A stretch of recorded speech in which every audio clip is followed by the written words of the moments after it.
Sabi nila, ang mundo ay puno ng mga pangarap. Ngunit may mga nangangarap na hindi makatulog sa malambot na higaan. Mayroong mga nakahiga lang sa simento, nakabalot na lang ng pananamit na halos kay dumi. Nakikita sa mukha nila ang kagutuman na kailangang tising. Sa panahon na sila ay wala man lang kahit isang asin. Hindi nag-iisa, ngunit ang iba'y mayroong pamilya. Laging umaasa sa nagdurugong sugat sa kamay ng kanilang ama. Para lamang makatanggap ng bilog na bakal o papel na kulay kahel. Para lamang may subo ang pamilya. Ang mga anak ay hawak-hawak ang kamay at damit ng kanilang inang umiiyak sa mga araw ng pagkakasakit.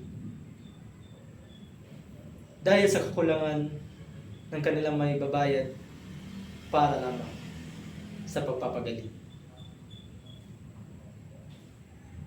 Ang kabataan na rin nila na puno ng potensyal, hindi man lang may bukas ang kanilang pakpak.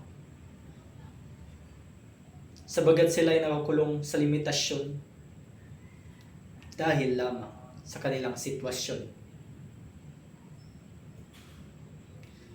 Sa bawat sulok ng mga lungsod, maririnig ang mga umaalingaw-ngaw na ingay. Hindi napapansin na nakararami o minsay hindi pinapansin. Sa ingay na ito'y maririnig ang iisang ninanais.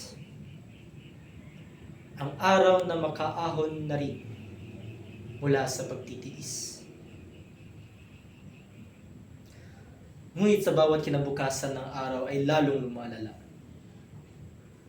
Mga nag-iisang napupunta na sa kabiglaan ng disgrasya.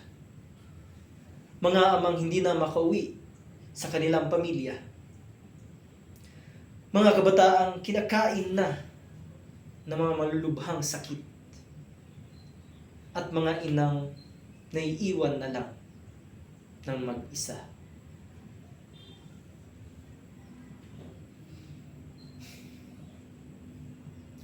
Sabihin niyo sa akin, karapat-dapat ba ang kanilang pagdurusa? Naway ating tandaan na ang kanilang pinangarap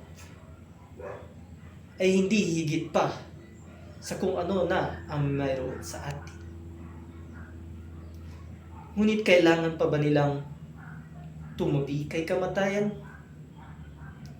upang makamit ang nais nilang dinarasan sa bawat pagpikit?